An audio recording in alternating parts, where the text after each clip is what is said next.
All right, I'm actually going to do a response to a comment that I got that is a good comment, and it's a very good video to make. Also know, well, the topic is I went high carb. It's very hard to sustain, and I keep coming off of it.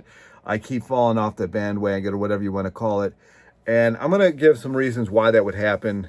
I'm also going to let you know I'm not going to be in the area for almost actually from this video through Sunday. I won't be in the area. I'm not going to be editing this stuff, so I'm just going to post it. It's just going to have whatever thumbnail it has. If I feel like it, I'll put a different thumbnail on it when I get back here. I don't have a laptop. I'm not really into laptops. I'd rather build my rig than have a laptop. Sorry about the earthquake that just happened. Having some moonshine. To me, the number one reason why somebody would fall off of high carb, low fat is they're not eating enough. And the reason they're not eating enough, A, is because they've been told not to eat a lot of big proportions their entire life. They see these people with these small little bowls. You know, I wish I had one. Like they're like this, a smoothie would be like this. Like this would be like, oh man, I can't believe you just had that much smoothie. Or fat or like sugar shaming you, or and fat shaming does come into it, because I can't believe you're not having enough fat with that.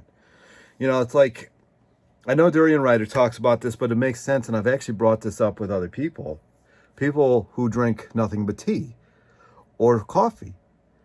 Would you want to wash your dishes with coffee or tea? No. I mean, so you won't wash your dishes with tea or coffee, but you try to wash your internals with tea and coffee. How does that make sense? So it's no different than if you've got a bunch of fat on you, why would you eat more? You've already got enough. You've already been sufficiently stored with fat. It's kind of like if you're at a grocery store and you're up and they're stocking things and they keep putting notebooks up on the shelf, and they keep doing this, and all of a sudden there's enough notebooks up there, and they keep doing it and it just falls. Why? Because the shelf already has enough. It does not need any more notebooks put on it. And it's the same thing. You only need a certain amount of fat, and once you've hit that level, you don't need any more. I don't even know if I'm answering my own question or the question to the video here, but if you've got enough fat, which everybody does, otherwise you'd be dead, you don't need to keep adding more. So what happens when you're no longer adding fat? Fat is 9 calories per gram. So if you start replacing it with carbohydrates, which is 4 calories per gram, you're going to have to add a lot more to be sufficient, like more than double. So if you were getting 2,000 calories with fat, which is like this, and you try to replace it with bananas, that's going to be 20 bananas. So this versus 20 bananas is a significant difference in volume of food. You might not even be able to get to that point, which is why I suggest, and Durian Ryder suggests, adding sugar in, or some other like sweet drink that has no fat in it, or whatever you need to do to get to that point, and then your stomach at some point will be able to handle that load. If you've been eating this for 20 years, and now all of a sudden you're trying to eat 20 bananas, it's not going to go so well. I mean, if you do a smoothie, it might not be so bad. But if you try to eat 20 bananas, you might actually start getting a gag reflex if you try to eat 20 bananas in one sitting. I have done it.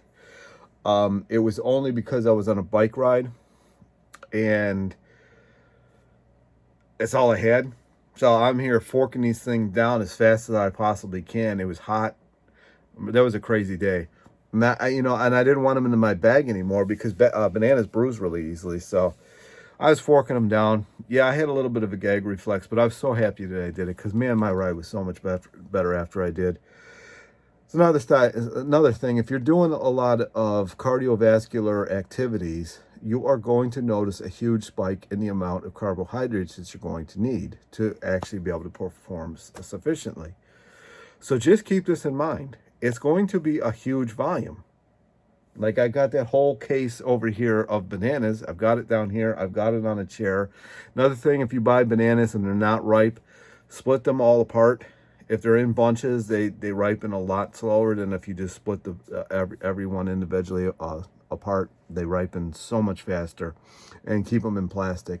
But once you start seeing that they are ripening, take them out of the plastic instantly and just let them do their thing the rest of the way, because they'll turn from getting ripe to turn like just black real quick. So that's what's going on. That's what you're going to notice. You're going to notice that it's so much more time eating too. Like if you want to have 2,000 calories worth, I mean, obviously if you need 2,500 calories for the day, you're not going to eat it all at once. But the food is there's a lot of it. Like 2,000 calories worth of potatoes is what? 6 or 7 pounds. It's a lot. So you got to keep that in mind. So if you're trying to live on the same amount of food volume or weight or whatever that you were when you were eating this thing full of fat, it's just not going to work. You're going to have to eat a lot more food.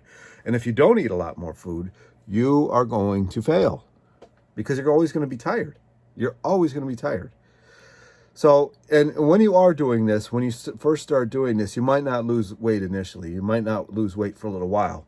It can take a while to actually get to the point where your body finally realizes that it doesn't need to hold on to that fat anymore. It can start letting it go. I have an excruciatingly slow metabolism. So after 2 months, I am still waiting for that phase to kick in. It was great for weightlifting. When I was in my weightlifting days, and I could put on muscle that nobody else could touch unless they were on anabolics, it was a-okay. I mean, I was loving it. But when you're trying to lose weight, it's crazy. It is crazy. It's just, it's genetics, it's hormone balance. I actually went to the foot doctor today, and I was talking to him, and I hate going to regular general practitioners because they're always trying to push drugs on you. So I asked him to run a bunch of hormone and other blood markers. I wanted him to do B12. I'll have to look in the system to see when he actually gets it in, and I'm going to go take that. I kind of, maybe I'll let you guys know what he actually finds. He did tell me to stop riding so much that my foot is not handling it well. So he wants me walking. So I think that 30-day in November riding the bike, I'm just going to have to wipe my hands clean of that. I'm sorry. I wanted to do it, but I have noticed the past like 3 days that my feet are just not having it. They are just not having it. So I had to go to the foot doctor today. I figured I'd ask him about it. He told me just walking is so much more of a natural movement than riding bike. He wants me to walk. This is almost 2 years after surgery now, and I'm still dealing with this. So one of these days, I'll forget that it even happened, hopefully. But until then, I'm going to have to just do whatever I can. And I agree with him. Walking is much more natural movement. I don't have any, all I do. This is a style shoe that I like to wear. I don't like this is a 5mm stack height. So you got to find the shoe that works for you. But I really do not like shoes with soles on them, real big soles. Because my plantar fascia gets really irritated. So it's nice and wide. And so that's what I'm going to have to do right now. I've tried riding with a flat pedal and with a clipless, and it's no bueno either way. That's not part of the video though. So if you have any questions about anything that I've just said, just let me know. You know, it's going to be a huge adjustment. I mean, it might even be a huge adjustment months in, because it just depends on how fast your stomach can stretch and how much you can adhere to it. Because if you can't adhere to it, it's just not going to go well. It's just not going to go well. So you might have to buy sugar or some kind of like I like Sprite is all right. I like some things without the food coloring in them, because some of those food colorings, I mean, that's like irradiated crickets and stuff like that for red 40, and just some really crazy stuff that they got in those things. So I try to stay away from them. Try to clear as is best. So that's my video. I actually did make some Hawaiian style no fat rolls, tearaway rolls. So if that's something that you'd be interested in learning about, just let me know. Just say something in the comments. Talk to you next time.